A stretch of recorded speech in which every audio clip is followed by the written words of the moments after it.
नमस्कार दोस्तों, आप सभी का हमारे नए यूट्यूब चैनल टारगेट विद आलम पर बहुत बहुत स्वागत है।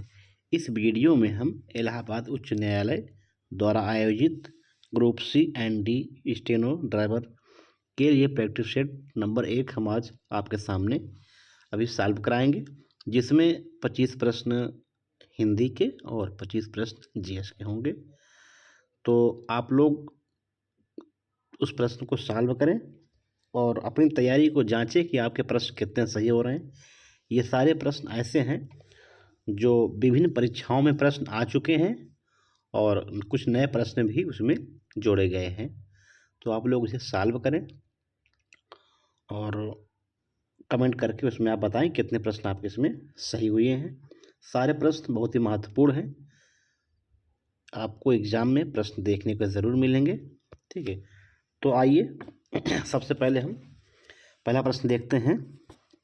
1 से 25 तक हिंदी के प्रश्न रहेंगे, उसके बाद 26 से लेकर 50 तक आपके जीएस के प्रश्न रहेंगे। ठीक है, तो आइए सबसे पहले हम पहला प्रश्न देखते हैं। पहला प्रश्न है, निम्नलिखित में रस और उसका अस्थाई भाव का एक जोड़ा गलत है। ठीक है, तो पहला ऑप्शन है शांत रस का अस्थाई भाव निर्वेद, सही है। और दूसरा है उत्साह रस का स्थायी भाव वीर, और तीसरा है अद्भुत रस का स्थायी भाव विस्मय, और चौथा है करुण रस का स्थायी भाव क्रोध। देखिए, जो करुण रस का स्थायी भाव होता है ये क्रोध नहीं होता है, करुण रस का स्थायी भाव आपका शोक होता है। ठीक है, तो इसमें ऑप्शन नंबर आपका डी जो है गलत होगा। करुण रस का स्थायी भाव शोक होता है, यानी ऑप्शन नंबर डी गलत है। देखिए, प्रश्न ऐसे ही आएंगे, लगभग समान प्रश्न रहेंगे। आप लोग को धैर्य बना के सॉल्व करना है, दिमाग लगा के, जल्दीबाजी में प्रश्न को नहीं करना है। ठीक है, और अगला प्रश्न है, सेठ साहूकार निम्नलिखित में से कौन सा समास है? सेठ साहूकार, ठीक है, द्वंद्व समास, बहुब्रीहि समास, अव्ययी समास और कर्मधारय समास। सेठ साहूकार में आपका जो है द्वंद्व समास होगा। द्वंद्व समास उसे कहते हैं जिसके दोनों पद प्रधान हो, जैसे माता पिता, ठीक है, दिन रात, यानी कि दोनों पद जिसके प्रधान होते हैं उन्हें द्वंद्व समास कहा जाता है। तो ऑप्शन नंबर इसमें आपका हो जाएगा ए।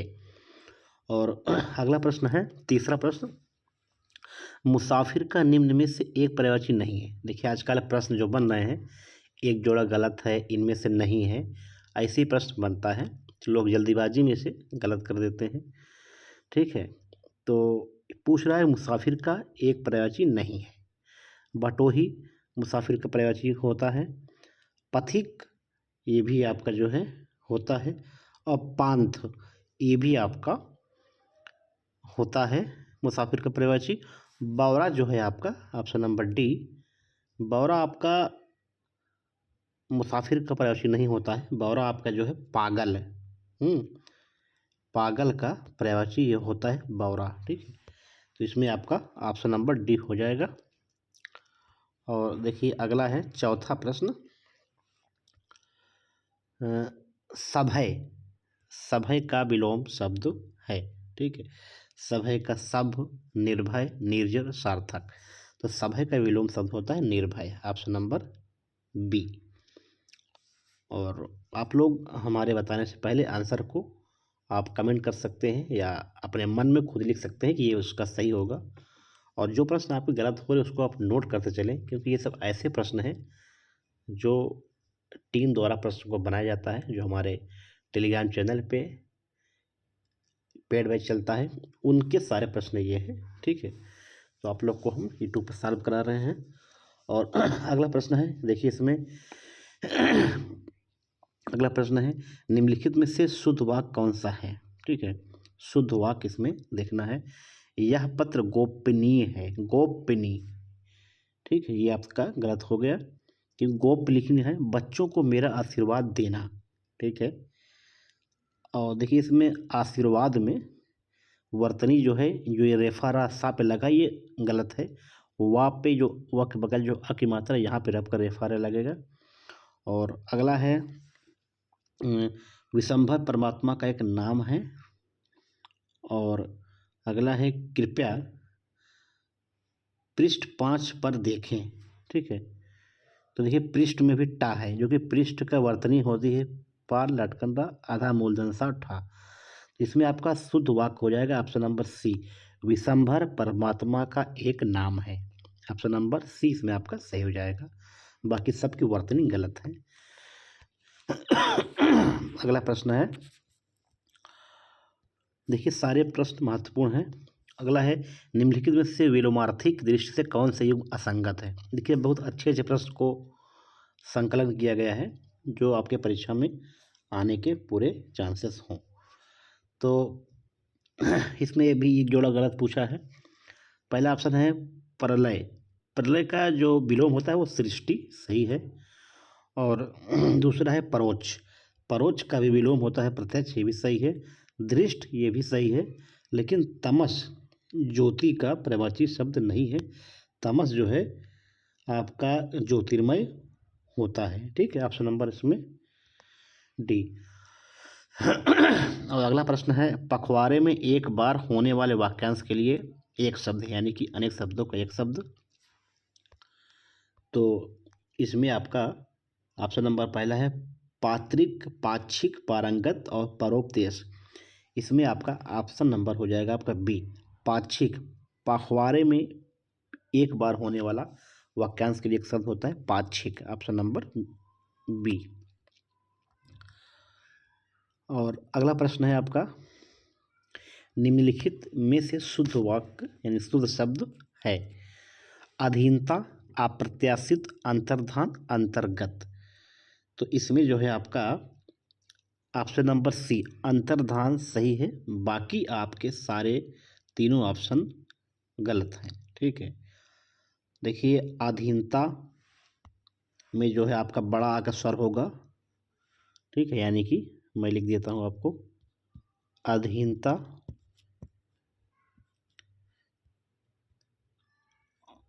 और दूसरा है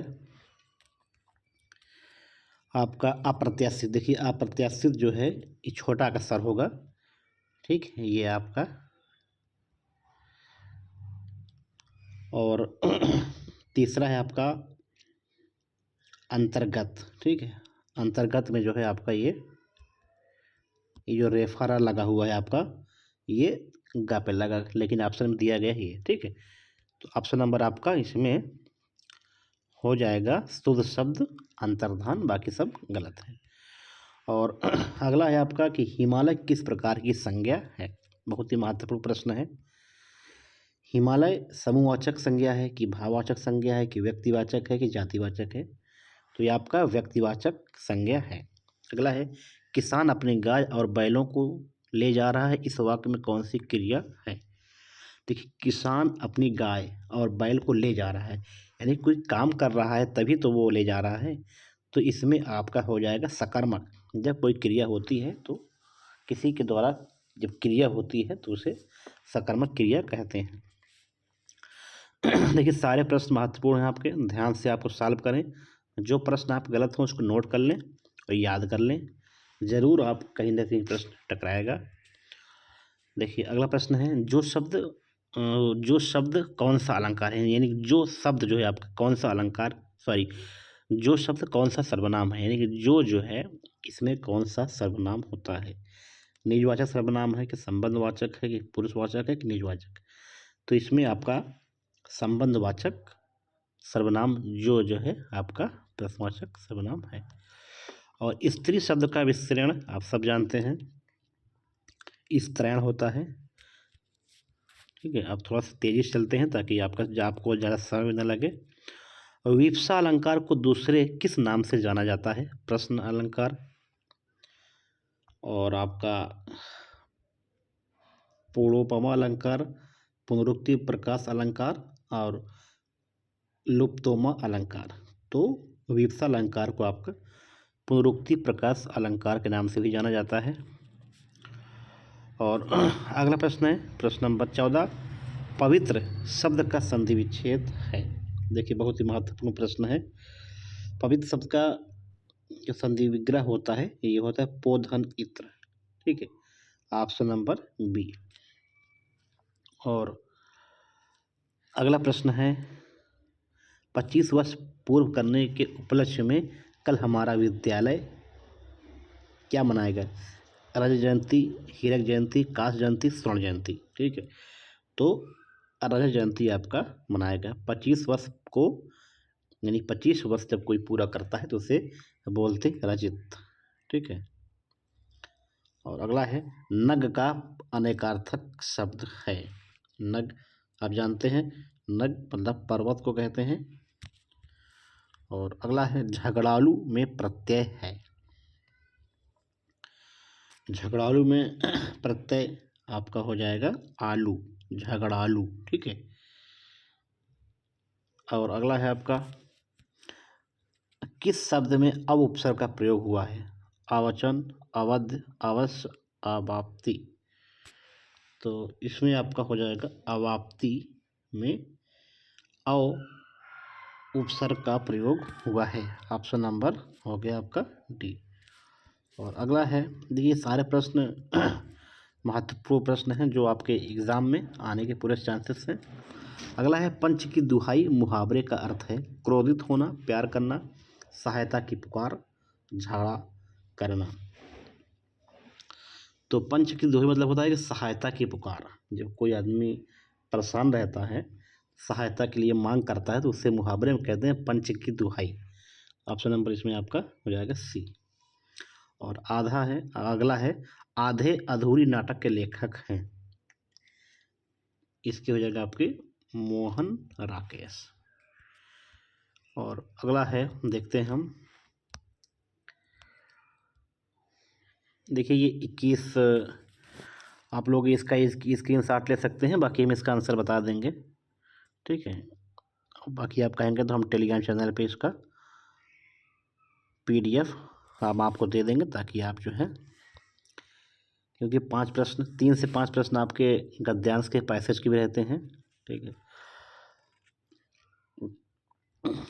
देखिए 21 का आंसर आपको मैं बता दे रहा हूँ। इसमें आपका हो जाएगा उपस्थित सभी।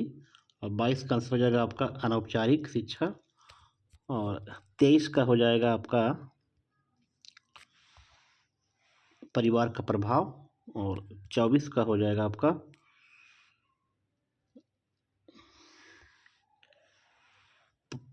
प्रवेश की आयु सीमा।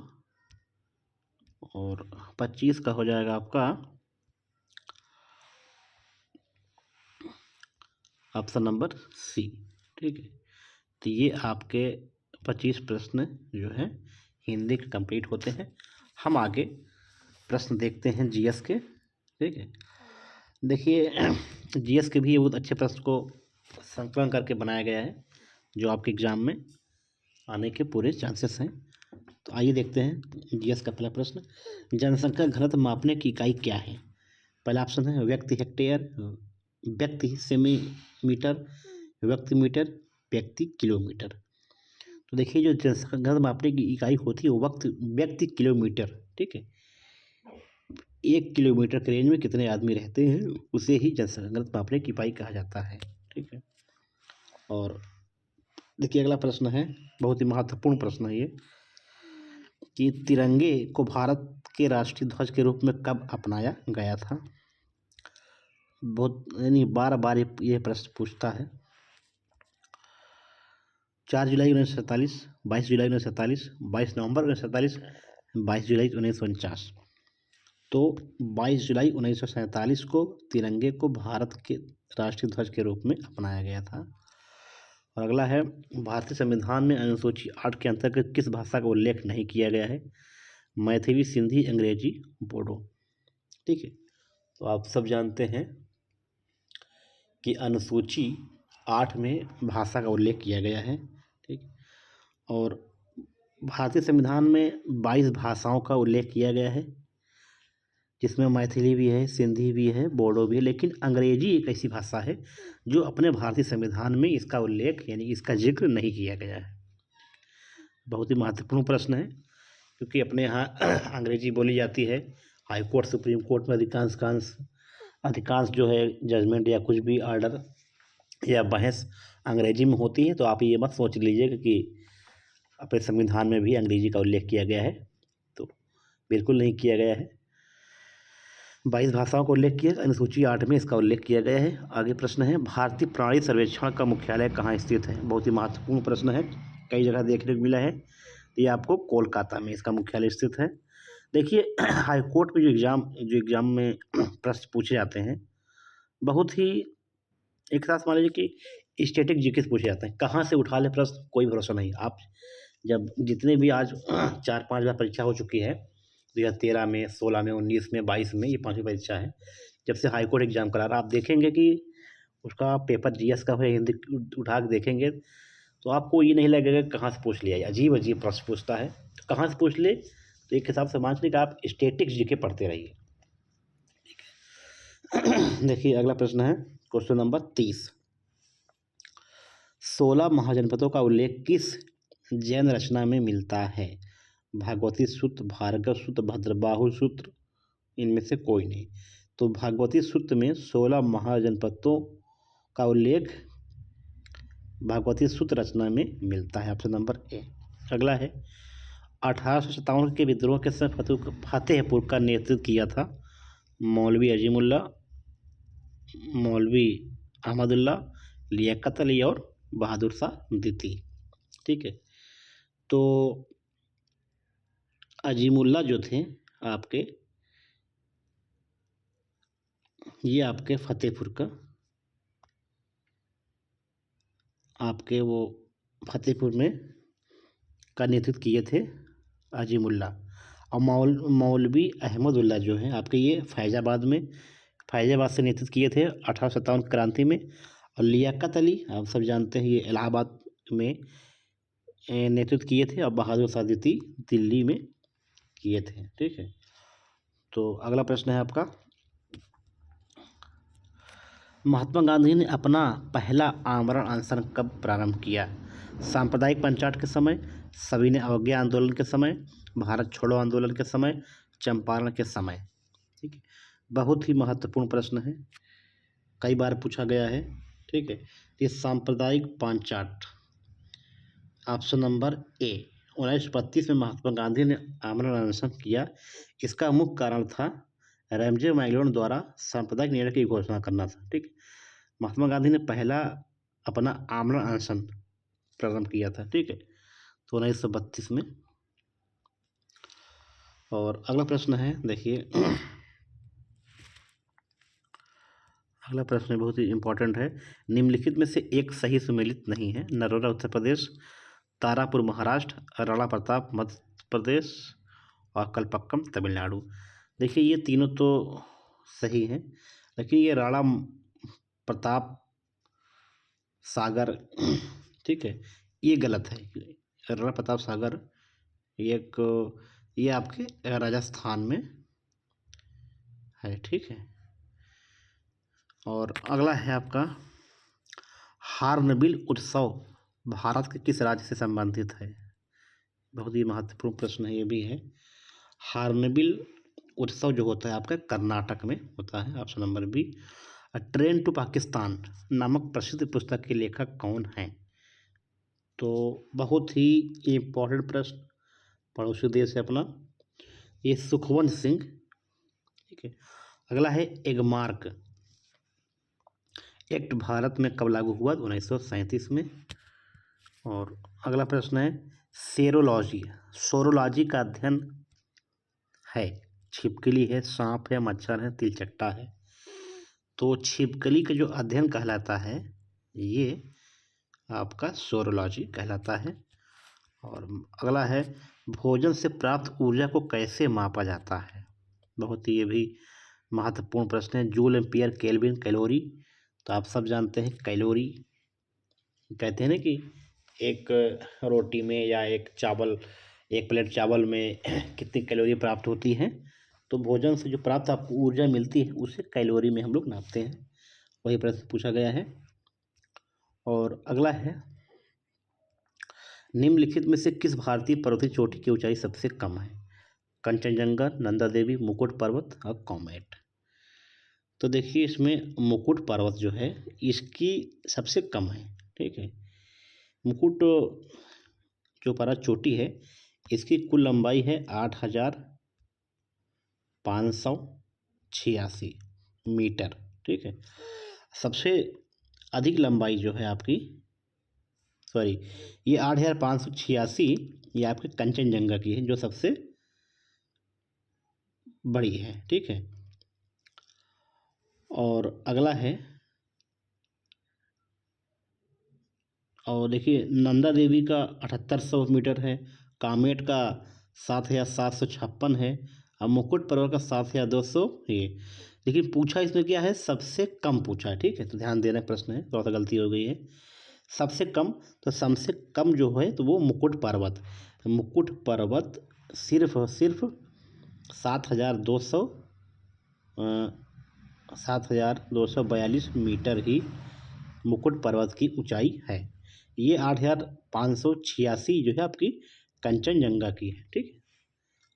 और अगला है, सिरके में कौन सा अम्ल पाया जाता है? तो आप सब लोग इसको जानते होंगे, एसिटिक एसिड सिरके में पाया जाता है। भारत का प्रथम चल पुलिस थाना कहाँ पर कार्यरत है? तो ये आपका बहुत ही इम्पोर्टेंट और महत्वपूर्ण प्रश्न है आपका है, होशियारपुर पंजाब में। यह एक ऐसा भारत का प्रथम चल थाना बना है जहाँ पे जैसे मान लीजिए आपके अगल बगल किसी झगड़ा लड़ाई हुआ या कोई मामला हो गया तो लोग जाते हैं चौकी, थाना जाते हैं, चलते हैं आपके ऊपर FIR कराएंगे या रिपोर्ट लिखाएंगे। लेकिन एक होशियारपुर थाना है पंजाब में जहाँ पे आप फ़ोन कर देंगे या आप किसी को सूचित कर देंगे किसी के माध्यम से, तो पुलिस थाना के जो स्टाफ होंगे, SHO, दरोगा, सिपाही जो भी होंगे, वो आपके घर पे खुद चल के आएंगे, आपकी समस्याओं का निदान करेंगे। अगर FIR लिखने लायक FIR लिखेंगे, जो आपकी मदद करेंगे, ठीक है। ये भारत का पहला चल पुलिस थाना है जो आपके घर पे खुद आएगी, ठीक है। बहुत ही महत्वपूर्ण प्रश्न है। और अगला है, भारत की हवा से हवा में मार करने वाली पहली मिसाइल का नाम क्या है? तो ये आपके हो जाएगा अस्त्र, ऑप्शन नंबर ए। यूरोपीय आर्थिक समुदाय EEC का मुख्यालय स्थित है? London, Paris, Geneva, Moscow. तो ये आपका जिनेवा में। और अगला है, विश्व प्रकृति दिवस आपका 3 अक्टूबर को मनाया जाता है। भारत का नियंत्रक एवं महालेखा परीक्षक का कार्यकाल कितने वर्ष का होता है? ठीक है, तो आप जानते हैं 65 वर्ष का कार्यकाल होता है। भारतीय संविधान के अनुच्छेद 148 से 151 तक इसका भारतीय संविधान में उल्लेख है। 65 वर्ष तक ये अपने पद पे रहते हैं। और अगला प्रश्न है, कांग्रेस का विभाजन हुआ था, ठीक है। तो कांग्रेस का विभाजन आप जानते हैं 1907 में हुआ था, नरम दल और गरम दल के बीच में, ऑप्शन नंबर बी। और अगला प्रश्न है, देखिए हार्नबिल ये हो चुका था। अमृत दीवान कप, बहुत ही महत्वपूर्ण प्रश्न है। अमृत दीवान कप किस खेल से संबंधित है? तो ये आपके बैडमिंटन से। खाने का जो सोडा होता है यह क्या होता है? Sodium carbonate, sodium bicarbonate, sodium hydroxide, sodium sulphate. तो सोडियम बाइकार्बोनेट खाने का सोडा होता है। और अगला प्रश्न है, 2 प्रश्न बचे हुए हैं आपके। हाल ही में किस राज्य में राज्य कौशल विश्वविद्यालय का नाम बदलकर रतन टाटा के नाम पर रखा जाएगा? उत्तर प्रदेश, महाराष्ट्र, गुजरात, झारखंड।